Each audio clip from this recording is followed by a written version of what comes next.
నేను 4 దశాబ్దాలు కాంగ్రెస్ పార్టీ బలోపేతం కొరకు అకుంఠిత దీక్షతో ఏదైతుందో నేను పోరాటం చేసి నేను పాటుపడితే చివరికి దక్కింది ఏందే, చివరికి దక్కింది ఏంటి అని చెప్పంటూ నేను ఆల్రెడీ ఈ వాయిస్ లోపల నాకు ఈ గోసైంది అంటూ నేను ఇవాళ 75-76 సంవత్సరాలు వచ్చినాయి అంటున్నా. నా జీవితం చివరి దశ చేరుకుందని చెప్పి అంటున్నా. నా జీవితం చివరి దశలో ఏదైతుందో నాకు ఈ మానసిక క్షోభ ఏంటి అని చెప్పి అంటూ నేను ఇవాళ కేసీఆర్ గారు పెద్ద మనసుతో ఏదైతుందో మరి నా చేయూత నాకు ఏదైతే చెయ్యి అందించి నాకు అండా నిలుచుండని చెప్పి అంటూ నేను అదే 4 దశాబ్దాల కాలం కాంగ్రెస్ పార్టీ సేవలో కాంగ్రెస్ పార్టీ నిర్మాణంలో నేను పాటుపడితే నా చివరి దక్కింది అయింది. మళ్ళీ కేసీఆర్ గారే చెప్పంటూ నేను పెద్ద మనసుతోని గతంలో ప్రత్యర్థుల యొక్క భావన రానియకుండా గతంలో ప్రత్యర్థులు పోటీ చేసుకున్నప్పటికీ కూడా ఏదైతుందో అది భిన్న రాజకీయ పార్టీ యొక్క ఆలోచన విధానం కానీ ఆ జీవన వ్యక్తిగతంగా ఏదైతుందో విలువల కట్టుబడి ఒక వ్యక్తిత్వం కాబట్టి అది ఒక భావనతోని వారు నాకు చేయూత అందించింది. అంత గొప్ప మనసు అని చెప్పంటూ నేను దయచేసి ఇలా జగిత్యాల గడ్డ నేనేదో ఆశించి కాదు నాయన, నేను అన్ని చూసిన నేను చూడని ఏమీ లేదు. ఈ 4 దశాబ్దాల కాలంలో చూడని ఏమీ లేదు. ఇవాళ ఒకటి ఇవాళ రాష్ట్రాన్ని పట్టుకుని శని పీఠ విరగడ కావాలని చెప్పంటు ఒకే ఒక్కటి ఈ రాష్ట్రాన్ని పట్టుకొని శని పీఠ విరగడ కావాలని చెప్పంటున్నా. ఆ శని పీఠ విరగడ కావడానికి కొరకు ఏదైతుందో కేవలం కేసీఆర్ గారి యొక్క నాయకత్వంతో మాత్రమే సాధ్యమవుతుంది. ఒక భావనతో ఏదైతుందో ఇవాళ నేను కేసీఆర్ గారి యొక్క నాయకత్వంలో బీఆర్ఎస్ పార్టీ చేరదొరుకుతుందని చెప్పట్టు ఒకటి బోడముండ హైడ్రాని తెచ్చిపెట్టింది.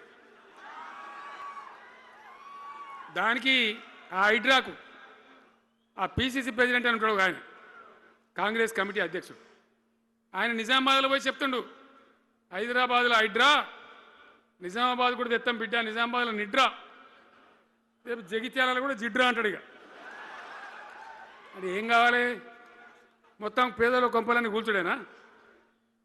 కేసీఆర్ రాజ్యానికి వచ్చినప్పుడు 3.5 లక్షల మందికి పేదలు ఎక్కడ ఉన్నారో అక్కడనే పట్టాలు ఇచ్చినాం. ఇంత పొడుగు మాటలు మాట్లాడుతుందా? అడ్డం పొడుగు మాట్లాడుతుందా? పొద్దున్న లేతే కేసీఆర్ చావాలి, నువ్వు 1000 జన్మలు ఇచ్చినా నేను చావా నా కొడుకు అనుకుంటున్నావు.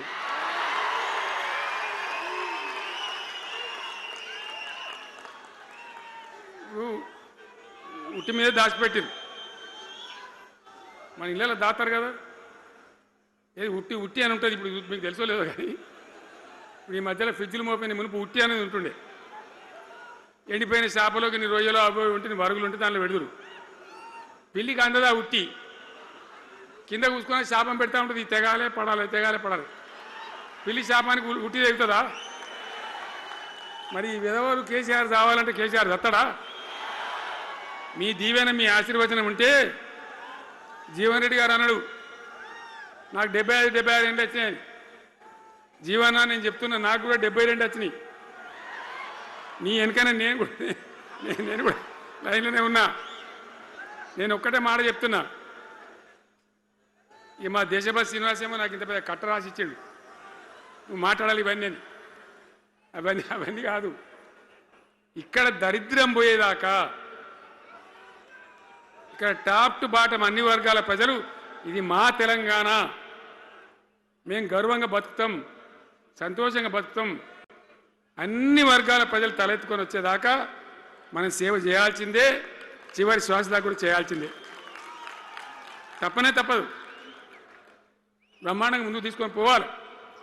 మీరు కూడా నాకు 75-76 వచ్చింది కాదు, ఇవాళ మీరు 50-25 ఏళ్ళు తగ్గిపోయింది మీ వయసు. అంత యువకునిలాగా అంత ఉత్సాహంగా ముందుకు దూసుకొని పోదాం. తెలంగాణ ఎట్లా మంచి దాని సంగతి చూద్దాం. ఇక నీకున్న ప్రతిపక్ష హోదా ఊడగొట్టకపోతే నా పేరు మార్చుకుంటా బిడ్డ కేసీఆర్.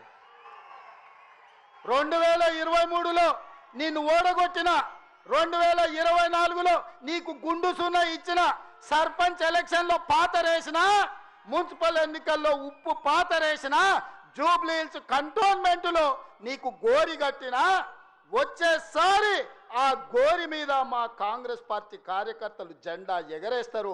ఇదే నా సవాల్ కాంగ్రెస్ పార్టీ కార్యకర్తల తరఫున. చూసుకుందాం కేసీఆర్, నువ్వు నేను వచ్చే ఎన్నికల్లో నువ్వా నేనా, ప్రజాపాలన పాపాల భైరవుడా, మా కాంగ్రెస్ పార్టీ కార్యకర్తల లక్షలాది మంది 10 ఏళ్ళు కేసులు కట్టుకొని జైలుకు పోయి ప్రాణాలు వదిలి ఊపిరి బిగబట్టి జెండా మోసి అధికారంలోకి వస్తే పాపాల భైరవుడు రావాలి, ప్రజా పాలన పోవాలి అని మాట్లాడడానికి నీకు సిగ్గెట్లొచ్చిందని నేను అడుగుతున్నా మనిషిని. అందుకే మిత్రులారా, ఈ ఆలటి నుంచి నా మాటగా తీసుకోండి. ఎన్నికలు ఎన్నడొచ్చినా ఎప్పుడొచ్చినా ఒక్క మాట రాసి పెట్టుకోండి. చరిత్రల కేసీఆర్ గారు జగిత్యాలలో నిన్ను పాతరేసి 100 మీటర్ల లోతు గోతి తీసి పాతి పెట్టే కార్యక్రమం మా కాంగ్రెస్ పార్టీ జగిత్యాల కార్యకర్తలు తీసుకుంటారు. ఈ తెలంగాణ రాష్ట్రంలో ఈ ప్రాంతంలో ఒక చరిత్ర ఉన్నది. 94 నుంచి 2004 వరకు 2 సార్లు తెలుగుదేశం అధికారంలో ఉన్నది. 2004 నుంచి 2014 వరకు 2 సార్లు వైఎస్ఆర్ నాయకత్వంలో అధికారంలో ఉన్నది. 2014 నుంచి 2024 వరకు 2 సార్లు కేసీఆర్ నాయకత్వంలో ప్రభుత్వం ఉన్నది. 2024 నుంచి 2034 వరకు నేను మా మిత్రుడు మహేష్ గౌడ్ గారి నాయకత్వంలో ప్రజాపాలన ఉంటుంది. ఆనాడు వైఎస్ఆర్ డిఎస్ ఏ విధంగా అయితే 2 సార్లు పార్టీని అధికారంలోకి తెచ్చిండ్రో మళ్ళీ ఈరోజు చెప్తున్నా, అదే వైఎస్ఆర్ డిఎస్ నాయకత్వంలో ఎట్లయితే అధికారంలోకి వచ్చినామో ఈనాడు నేను మా మిత్రుడు మహేష్ గౌడ్ 2సార్లు అధికారంలోకి తీసుకొస్తాము, ప్రజాపాలనను ప్రజలకు అందిస్తామని చెప్పి నేను ఈ వేదిక మీద నుంచి చెప్పదలుచుకున్నా. చరిత్ర పునరావృతం చేసే బాధ్యత మాది, చరిత్రను నిర్మించే బాధ్యత నాది, చరిత్రలో సువర్ణ అక్షరాలతో లిఖించే విధంగా ప్రజాపాలన అందించే బాధ్యత మాది. ప్రభుత్వ ఉద్యోగాలు ప్రైవేటు ఉద్యోగాలే కాదు, హైదరాబాదు నగరాన్ని మహానగరంగా నిర్మించుకునే బాధ్యత మాది. కూలిపోయిన కూలేశ్వరాన్ని చక్కగా చేసుకొని మళ్ళీ నీళ్ళు అందించుకునే బాధ్యత మనది. పాలమూరు రంగారెడ్డి ఎత్తిపోతలు కావచ్చు, జూరాలు కావచ్చు, భీమా కావచ్చు, నెట్టంపాడు కావచ్చు, కోయిల్సాగర్ కావచ్చు, శ్రీరామ్ సాగర్ కావచ్చు, దేవాదులు కావచ్చు, సీతారామ ప్రాజెక్టు కావచ్చు, కాళేశ్వరం ప్రాజెక్టు కావచ్చు, మా మిత్రుడు చెప్పిన చిన్న కాళేశ్వరాన్ని పూర్తి చేపించే బాధ్యత నాది. మిత్రులారా, మీకు అండగా నిలబడి మీరు అండగా ఉండండి, నాతో పాటు నడవండి. ఎవడు వచ్చినా తొక్కుకుంటబోయే బాధ్యత మనం తీసుకుందాం. ఈ దేశంలోనే నేను చెప్పదలుచుకున్నా, ఈ దేశంలోనే అత్యధిక మెజార్టీతోని రాష్ట్ర ప్రభుత్వాన్ని ఏర్పాటు చేయడమే కాదు, వచ్చేసారి తెలంగాణలో 15 పార్లమెంటులను గెలిపించి రాహుల్ గాంధీని ప్రధానమంత్రిని చేసే బాధ్యత నాది, మీది. ఈరోజు ప్రతిన బూనుదాం, రాహుల్ గాంధీని ప్రధానమంత్రిని చేద్దాం. మీరందరూ సిద్ధమేనా?